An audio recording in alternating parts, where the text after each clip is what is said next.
ลักตัดคือบ่จงบนหัวเลยแหละบาทนี่บ่แล้วสิจงไว้โลดเฮ็ดใส่ลูกใส่หลานข่อยอันนี้โดยเฮ็ดกระจับอยู่พี่น้องเอ้ยเบิ่งก่อนโหดญาตินำโอ้ให้จงเหลือแต่เท่านี้พี่น้องเอ้ยโอ้ยน่าสร้างเป็นอีหล่าเอ้ยซื้อแนวใดถึงใจบาทนี่ใช้บาทนี่อันเละคันได้ว้าวแล้วก็หัวบาทนี่พี่น้องเอ้ยไปตัดผมเจ้าอีนางบ่คือไอ้คะแนนโบหลายก็มีแต่พากระตามาตีแล้วก็ได้พี่น้องเอ้ยเนาะพากระตามาตีแอมแม่นพอบ่อยมันโล่งแบบนี้นะพี่น้องเอ้ยเนาะเอาพากระตาอัดใส่เบิ่งเด้อบัดนี้สิลองไล่พากระตาเด้อ1แผ่น2แผ่น3แผ่นเบื้องนี่พี่น้องเอ้ยเนาะเบื้องนั่นก็2แผ่นคันบวชนี่สิตั้งใจเฮียนบ่ครับ ใจเฮียนโอ้โดยถ้าเจ้าสิบวชจะไปบวชวัดใดครับมีบวชในบ้านนี่มีอยู่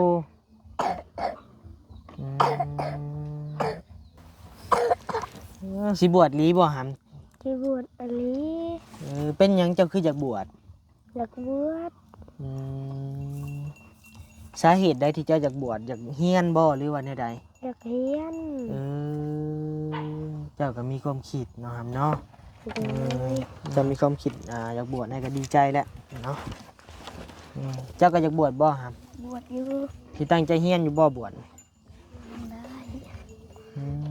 ถามดูถามดูแม่ให้บวชบ่แม่เขาอยากบวชให้บวชบ่นี่ให้บวชอยู่ให้บวชอยู่แต่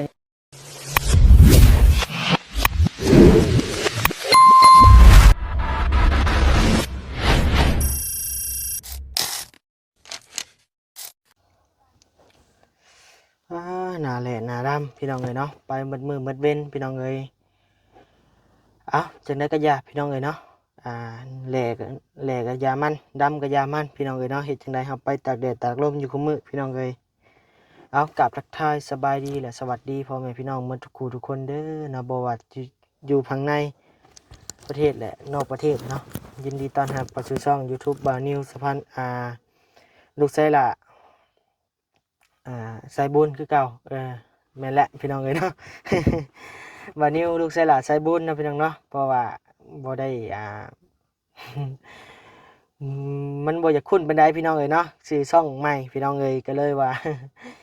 อยากเว้าผิดเว้าถูกน้อยนึงพี่น้องเลยเนาะมาพบมาพอกันอีกแล้วพี่น้องเลยบ่ได้ลงคลิปหลายมื้อพี่น้องเลยเนาะจากช่องบานิวลูกไส้ละนี่ก็ได้มื้อนี้บานิวก็ถือโอกาสเข้ามาเยี่ยมน้องอูน้องอาน้องอีก่อนหรือว่าแนวใดจักซื้อแนวใดพี่น้องเอ้ยเนาะยังบ่ฮู้อยู่บ่นิ้วก็ได้พี่น้องเอ้ยไปมีแต่ลงไปโอลมน้ำเพิ่นอีกเติมนึงเนาะพี่น้องเนาะซื้อแนวใดเป็นมาจังใดเนาะพี่น้องเนาะทางบ่นิ้วก็บ่ได้ชูเข้ามาถ่ายปานใดเขตนี้พี่น้องเอ้ยมีแต่มื้อนี้ถือโอกาสได้เข้ามาแล้วก็สิเข้าไปถ่ายพี่น้องได้เบิ่งได้ชมนํกันเนาะพี่น้องเนาะจังได๋ก็ฝากพ่อแม่พี่น้องติดตามช่องใหม่บ่นิ้วหน่อยเด้อพี่น้องเด้อเนาะกับฝากพ่อแม่พี่น้องติดตามเนี่ยให้มันผ่านกดไวๆพี่น้องเลยเนาะพอสิมีกำลังใจเดินหน้าสู้ต่อไปช่วยเหลือสังคมนะพี่น้องเนาะอยากให้มันผ่านไวๆแล้วก็เห็นเป็น2-3ห้องพี่น้องเลยเพราะว่าช่วงนี้ YouTube มันเข่งขัดลายนะพี่น้องเนาะก็เลยว่าสั่งช่องสำรองขึ้นมาอีกเทื่อนึงนะพี่น้องเนาะโดยไปเบิ่งน้องๆเพิ่นเลยตอนนี้น้องๆเพิ่นก็นี่แหละนั่งสรุปสุบลาบอยู่พี่น้องเลยเนาะคือว่าได้เตียงใหม่ว่าซั่นเนาะโดยไปโตสบายดีเด้อสบายดีมาทุกคนโดยสบายดี พากันนั่งเรียนสุบลาบอยู่เนาะใช่นี่จงไว้ยังอันนี้ฮะบ่จงไว้มันยาโวอ้ยเนาะสร้างเป็นไผพาเฮ็ดอันนี้จงไว้จะเคยจงแนวนี้สร้างเป็นพี่น้องเอ้ยแนวนี้มันเป็นพี่น้องเอ้ยเนาะเคยจงแนวนี้ผู้หญิงบ่ผู้หญิงโอ้คือบ่จงให้หมดหัวเลยแหละลูกตัดแนวนี้แหละไปตะกี้ก็จงยาวหมู่ไปตัดหมู่หลักตัดไปลิ้นน้ำเดียวเลยโดยหมู่หลักตัดคือบ่จงหมดหัวเลยแหละบาทนี่บ่แล้วสิจงไว้ลูกเฮ็ดใส่ลูกใส่หลานข่อยอันนี้โดยเฮ็ดกระจับอยู่พี่น้องเอ้ยเบิ่งก่อนโหดญาตินำโอ้ ให้จงเหลือแต่เท่านี้พี่น้องเอ้ยโอ้ยน่าสร้างเป็นอีหล่าเอ้ย เคยจงแม่นี้ลูกอะ ชื่อแนวใดนี่ลืมแหละ นางป่าน างปลา โดย เออใส่เท่าอูเท่าอีน่ะ นางอีขัวโหด เจ้าอูบ่เจ้าน่ะโอ้ยหัวปานหางผึ่งอันนี้ก็ได้ อันนี้เด้เท่าอา น้อย เท่าอาบ่ พุ่นเถาอาใจเชื่อลาย อันนี้บ่เท่าอาเท่าอีบ่นี่ พุ่นนางอีขัวโหด โอ้ เข่า โหนางอีเผาหดเข่าอันนี้เด้ซะ น้อย ชื่อเท่าอาน้อย โดย อันนี้เด้ซะ ก็เหือย เฮือยน้ำลายเฮือยนี่บ่ โดย เอ้ยเนาะบักลาบักหำข่อยเฮ็ดไปทั่วทีบแล้วบานนี้ซื้อก็ได้ เอาแต่มูชีชัยลูกเอ้ยมูชัยเหือยเหอไป สร้างเฮ็ดพี่น้อง โด เลย ย เอาบ่นะบ่าวสิเปลี่ยนชื่อใหม่ให้เอาบ่ เอา เอาบ่ เอาจ้ะ บ่าวอารนอันน่ะบ่าวอานงบ่าวอาลิศนี่ โดย นั่นถึกใจบาทนี่ใช้บาทนี่อันเละคะแนนว่าวแล้วก็หัวบาทนี่พี่น้องเลย ตลอดโซดา ใช่นี่ขี้มูกคือบ่ล้างหน้าล้างตาเนี่ยฮาม บ่ ไปชุมเพื่อน บักเฮยบ่แม่นเด้ เท่า อันยังก็ อา เท่าอาเดี๋ยวนี้เนาะใครก็มีแต่เป็นหวัดเป็นไอ โดยอันนี้ก็เป็นนี่เนาะนี่ อันนี้ก็บ่สบายเมื่อนั้นแม่เมื่อชักยาอันนี้ฮะ โดยบ่ได้เฮ็ดเวียกเฮ็ดงานบ่มื้อนี้บักหาม เรียกว่าหดแล้ว พักก็ฮดแล หดแล้ เอ ว มีน้ำมีในก็ฮดอันปลูกพอปลูกพักเนาะบัดนี้เนาะ โดย โอ้ แข็งลูกเอ้ย โดย อาสปูก โดยไปบักหามไปพูดอันผู้นี้กับผู้นี้พานาบ่าวไปผู้เนี่ยไปลิ้นเนี่ยไปลิ้น พานาบ่าวมานี่แน่ใส่ผู้ใดเว้าเก่งๆหึ พาไอ้มาเบิ่งหัวเข่าแน่พาเบิ่งอีนางเพิ่นแน่ว้าวถือใจมาเพิ่นเลยเพิ่นก็หัวได้พี่น้องเอ้ยสบายดีนางเหี่ยว พี่น้องเอ้ยชื่อแน่ได้ก็โตหาลืมแหละนางอีนางลงมางามตะกูฮู้อยู่บ่ตะกูฮู้อยู่บ่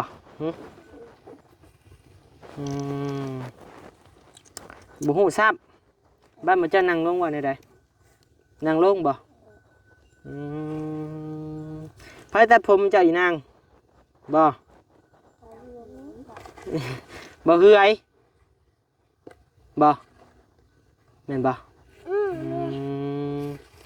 เป็นนางงามๆนางงามๆจักหน่อยหำป้อนโคโลออกมาบ่ได้มีไผมาเยี่ยมแน่บักหามมื้อนี้ ไปนอนไหล แล้วก็ไผ ปาต้า โดยไผอีกบัดนี้ จักว่าคือจังหลายหาง ขี่รถจักรหลายๆบ่ฮู้จักเลยบ่จอยแล้วก็บ่หยัง ว่าไปบอกผู้ซื้อ น้าบ่าวดิชื่อบ่ชื่อหยัง ที่ ชื่อหยังเดี๋ยวหาไผบัดนี้น้าบ่าวชื่อบ่าวนิวเด้อมันเจ้าอาจจะบ่ฮู้อยู่เนาะบ่ฮู้ดอกเนาะเพราะว่าอ้ายมาเทื่อที่2เทื่อนี้อ้ายมามื้อเจ้านำเจ้าชื่ออ้ายอยู่บ่ชื่ออยู่แต่บ่ฮู้ชื่อเนาะโดยนึ่งข้าวดีนางเปิดให้น้าบ่าวเบิ่งหน่อยไปสุกเลยบ่คนแต่กุ้มพี่น้องเอ้ยยิงเขียวยิ้มตลอดนะเจ้าเนาะยิ้มตลอดบ่ได้ไปหาพื้นบ่มื้อนี้โดยเงินซานลำแป้นแล้วก็ยังบ่มีข่าวดีบ่หามเฮือนนี่ยังบ่มีคนซ่อมแซมให้บ่โอ้โดยคะแนนโบหลายก็มีแต่พากระตายมาตีแล้วก็ได้พี่น้องเอ้ยเนาะพากระตายมาตีแอมแม่นพอบ่อยมันโล่งแบบนี้นะพี่น้องเอ้ยเนาะเอาพากระตายอัดใส่เบิ่งเด้อบัดนี้สิลองไล่พากระตายเด้อ 1แผ่น2แผ่น3แผ่นเบื้องนี่พี่น้องเอ้ยเนาะเบื้องนั่นก็2แผ่น2แผ่นเป็น5แผ่น5แผ่นบ่เกิน10แผ่นพี่น้องเอ้ยเนาะประมาณ8แผ่นนี่แหละ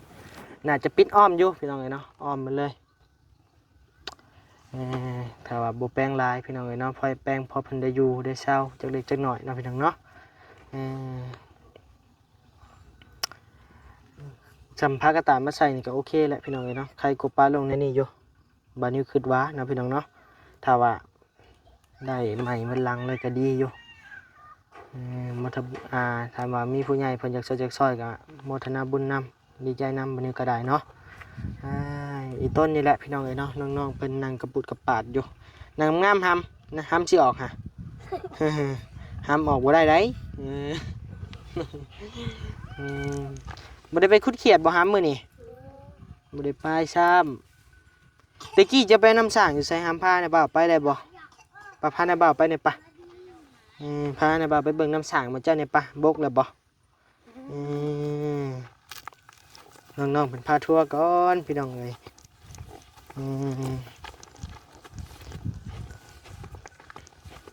โอ้น้ำสร้างแคมป์น้องนี่บ่โอ้ใกล้ๆนี้เนาะสะเนาะเดี๋ยวนี้เจ้ายังตักใส่อยู่บ่หำฮะบ่ได้ตักใส่ซ้ำเอาน้ำใส่กินซะหำเอาน้ำตัวนั้นกินบ่เพียงเมทาโลนเพิ่นเป็นน้ำสร้างแบบนี้บ่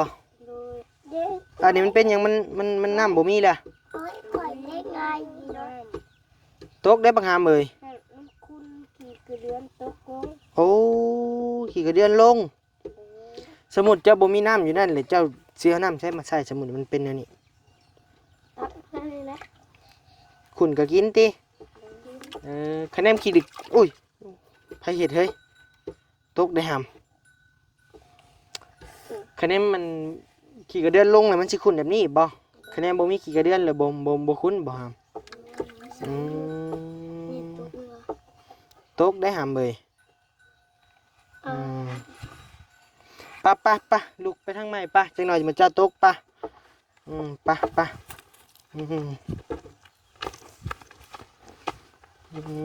รับเลยมาเยี่ยมมายามน้องเพิ่นแต่กับบ่มีหยังมาต้อนพี่น้องเลยเนาะวันนี้กะผากน้องกิ๊กเนี่ยผากน้องไซฟ้าเนี่ยผากหลายคนแหละเดี๋ยวมื้อหน้าจะสิมาผากมาต้อนเพิ่นมื้อนี้กับบ่ยาวกับซื้อของกินมาผากเพิ่นอยู่กับบ่เป็นหยังดอกนะพี่น้องเนาะนี่อันช่วยข้าวบ่หามใช่นะบ่าวเบิ่งเนี่ยจะสวยเนี่ยได้นะหมูมาคือลายแท้นี่หมอเฮือยเนาะอันเฮ็ดให้เนาะสวยข้าวเนาะมื้อนี้ไปทางใดก็เห็นแต่คนสวยข้าวพี่น้องเอ้ยไปหาน้องกิ๊กก็สวยข้าวให้เบิ่งเพราะว่ามายามแรงเด้พี่น้องเอ้ยเนาะบ่สวยข้าวก็จักสิเฮ็ดหยังมื้อนี้มากับบ่มีหยังมาต้อนเด้อแม่เด้อขอโทษขออภัยนำหลายๆมีแต่มื้อหน้ามื้อในพุ่นแหละจังสิเอามาต้อนเนาะเพราะว่าเฮาก็ขอโทษหลายๆไปเยี่ยมหลายคนแล้วก็ต้อนหมดบัดนี้บ่เป็นหยังดอกบ่ยาวมาต้อนอยู่ ข้าวน้ำพอได้กินได้อยู่ติโดย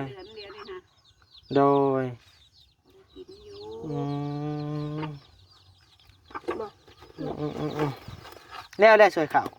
บ่ได้ยากเนาะเฮ้ยเนาะ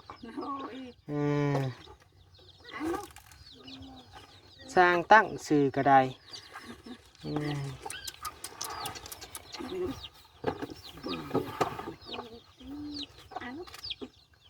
ป้าออกมาเนาะพี่ฮามป้ามาเบิ่งอันเตียงจะเบิ่งดูคือเตียงใหม่ไผเอาให้นี่มาฮามป้าใส่อันหัวเจ้าคือหางเผิงแท้เบิ่งให้ติดไม้ให้เจ้าก่อนเจ้าคือสิเว้าเก่งไงเบิ่ง เตียงไผมาให้นี่หามเตียงมาแซนบ่แซนนำให้โอ้งามพี่น้องเอ้ยเตียงใหม่แตกแล้วโอ้ยเนาะแตกง่ายแตกได้แทะเตียงก็ได้น้องอีทับเลยโอ้ยน้องอีนี่สัวแท้ ว่าเอาไปเลยได้บัดเดียวเอ้าหามกินข้าวกับยังกันนะหาม ก ฮะ อาลิน กินข้าวลีนยับไปอีกครับมานั่งดีๆนั่งกินกับอ้ายดีๆไว้ยับไม่ยับมาเบิ่งพี่โอเคกินข้าวลีนก็เป็นบาดนี่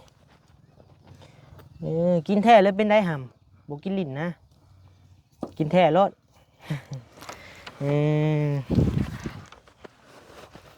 มื้อนี้นะบ่าวกับบ่มีหยังมาฝากเด้อหำเด้อ เลย สิเอาเงินแม่นให้เจ้าไปซื้อขนมเด้อหำเด้อ เลย เฮ้ยพี่น้องเอ้ยของกินหมดผากหมดแหละบันนี้ก็ได้เด้อหำเด้อเอาใหายเด้อ จ้า ใหายประมาณ20,000แบบพี่น้องเอ้ยใช้ม่วนเม็ดเดียวนะบ่บนเมียนเงินจะบ่ยากเนาะหำเนาะบ่ต้องยากซื้อกระเป๋าเนาะ เลย แบบนี้เราได้พี่น้องเอ้ยใช้แนมกล้องไอ้เนี่ยนบมือขึ้นหำนบมือขึ้นเอาลงตามๆนิดนึงโอเคงามพี่น้องเอ้ยมาที่เบาเฮ้ยเหมือนได้เนาะอันยังเกาะ บ่อน้อย บ่น้อย เลื้อย บ่น้อยน้องน้อยนั่งเบิ้งนี่ครับนั่งเบิ้งนี่นั่งเบิ้งก็ได้เอานั่งโอ้ยนะพี่น้องเนาะหลายคนก็เดาะกินยังไงนะครับ เกี้ยง บ้านเจ้าก็เอิ้นมาเกี้ยงเนาะ เลย แบ่งกันกินอีกได้พี่น้องเอ้ยเนาะสามหนุ่มพี่น้องเอ้ยผู้ใดเป็นเบิ้งจอนี่จอเชะพี่น้องเอ้ยโอ้บ่เฮยมาแล้วเจ๊เอ้ยตีมันแห้งไอ้ยันช่องไอ้บินอยู่ นัวบ่นะแซ่บบ่ หวาน หวานแซ่บตี แซ่บ บ่ไล่เอามาผากเนาะแม่นบ่ เลย โดย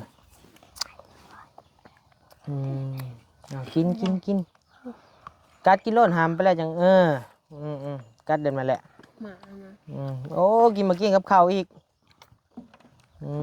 มากับขี้ดื้อแท้เอามาปิ่นกินไปยังให้บ่ไอ้ตัวหนึ่งไอ้อาชิมาปิ่น เอาเลย เอาโลดไอ้เอาเมื่อไอ้ใบเลี้ยงได้มาปิ่นกินได้ ว่าหยอกเดินพี่น้องได้เลยนะเห็นได้จ้ะผมมีแนวว่าพี่น้องเอ้ยนี่กินหวานลายเป็นไอ้ได้หำบรรยากาศบ้านเจ้าคักเนาะหำเนาะผู้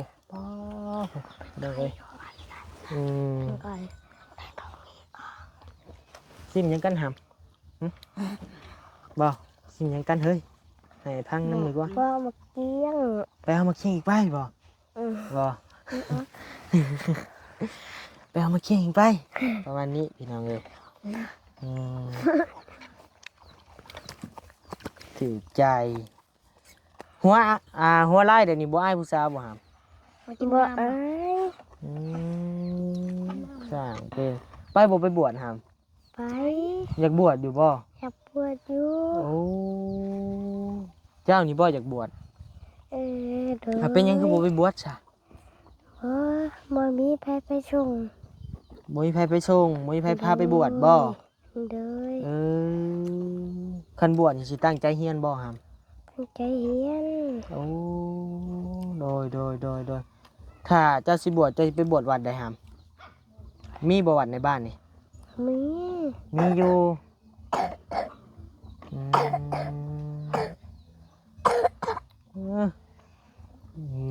เฮาแล้วบัดนี้พี่น้องเอ้ย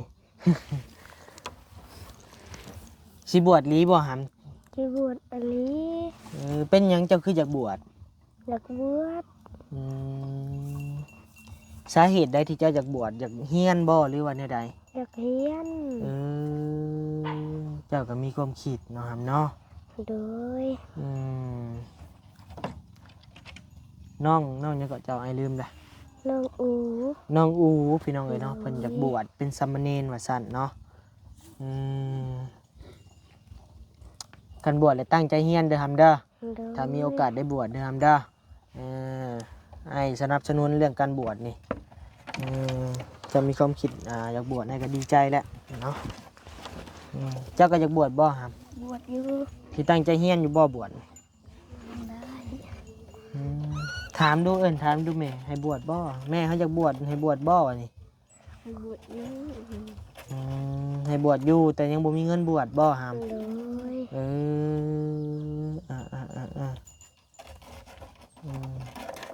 คะแนนไปบวชนี่ดีได้พี่น้องเลยเนาะได้เฮียนได้ทำได้เฮียนพี่น้องเลยน้องอูอยากบวชพี่น้องเลยหิวข่าวบ่ครับ